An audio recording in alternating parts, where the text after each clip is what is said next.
Bienvenidas y bienvenidos. Hoy vamos a meternos de lleno en el capítulo 30 de Números.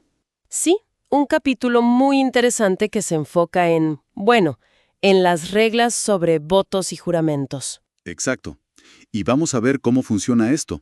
El texto pone reglas bastante claras sobre cuándo una promesa verbal hecha a Dios obliga a la persona. Ajá, Pero lo llamativo es cómo estas reglas varían. Muchísimo. Dependiendo de quién hace la promesa, sobre todo en el caso de las mujeres. claro. Y ahí surge la pregunta, ¿no? ¿Qué nos dice todo esto sobre cómo veían ellos la autoridad, los compromisos? Justamente. Empecemos por lo básico, digamos. La regla para los hombres. El versículo 12 es directo. Si un hombre hace un voto al Señor o jura algo, Tiene que cumplirlo. Punto. Su palabra es vinculante. No puede retractarse. no hay opción. Ninguna. Y eso ya marca una pauta, ¿verdad? La seriedad absoluta de la palabra dada a Dios por un hombre. Un mandato total. Pero bueno, aquí es donde la cosa se pone más compleja. O diferente al menos. Para las mujeres. Sí. Primero, el caso de una joven. Una chica que aún vive con su padre. Versículos 3 a 5. Ajá. Si ella hace un voto y el padre se entera, pero, bueno, no dice nada ese día. El voto se mantiene. Es válido. Exacto.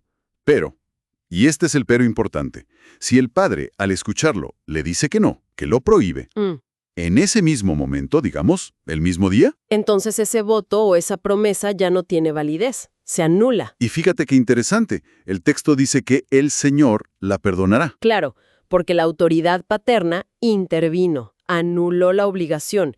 Esto subraya una estructura familiar muy definida. Totalmente. El padre tiene ese poder de anular esos compromisos de su hija. El perdón divino está ligado a esa intervención. Es una conexión directa. Bien. Ahora pasemos a la mujer casada.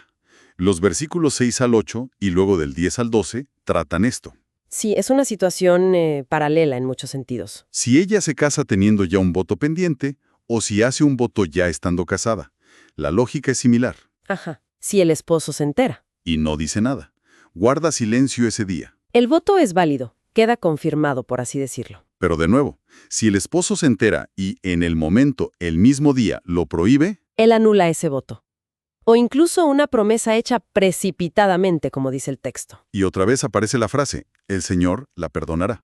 Sí. El versículo 13 lo resume bien. El esposo puede confirmar o anular los votos de su esposa, incluyendo los que implican afligirse, que muchas veces se interpreta como ayunos o cosas así. Exacto. Vemos un traspaso de autoridad, ¿no? Del padre sobre la hija joven al esposo sobre la esposa. La figura masculina de autoridad en su vida tiene esa potestad. Es un patrón claro. Muy claro. Ahora, hay un detalle que me parece crucial. Está en el versículo 15. A ver. ¿Qué pasa si el esposo anula el voto de su esposa, pero después del día en que se enteró? O sea, si se tarda en reaccionar. Bueno, ahí la cosa cambia radicalmente. Sí, porque el texto dice que entonces él sufrirá el castigo de ella o llevará el pecado de ella. Exacto, eso es importantísimo. Pone el foco en la responsabilidad y en el momento oportuno. El silencio del primer día se toma como una confirmación. Una ratificación tácita. Acción. El versículo 9. Sí. Las viudas y las divorciadas. ¿Qué pasa con ellas? Bueno, es muy significativo. Cualquier voto o compromiso que ellas hagan, Las obliga directamente. exactamente, para ellas sí es vinculante. No se menciona que nadie pueda anular sus votos. O sea, que al no estar bajo la autoridad directa de un padre o un esposo, Su situación es diferente. Responden directamente ante Dios por sus promesas. Tienen una autonomía distinta en este aspecto específico. muy interesante esa distinción. Sí, marca una condición legal y religiosa particular. Y bueno, el capítulo termina en el versículo 16 como resumiendo todo esto, ¿no? Que estas son las normas entre hombre y mujer y entre padre e hija joven que vive en casa. En resumen, lo que nos presenta Números 30 es un sistema donde los votos son sagrados, importantísimos, pero su validez para las mujeres, excepto viudas y divorciadas, depende de la autoridad del padre o del esposo. Su silencio o su palabra activa, en el momento justo. Son determinantes. Eso es lo que define si el voto se mantiene o no. Y esto nos deja con qué pensar, ¿verdad? Más allá de la letra. cómo estas reglas antiguas sobre la palabra empeñada nos hablan de las ideas de autoridad, de responsabilidad, de las dinámicas familiares en esa sociedad. Claro.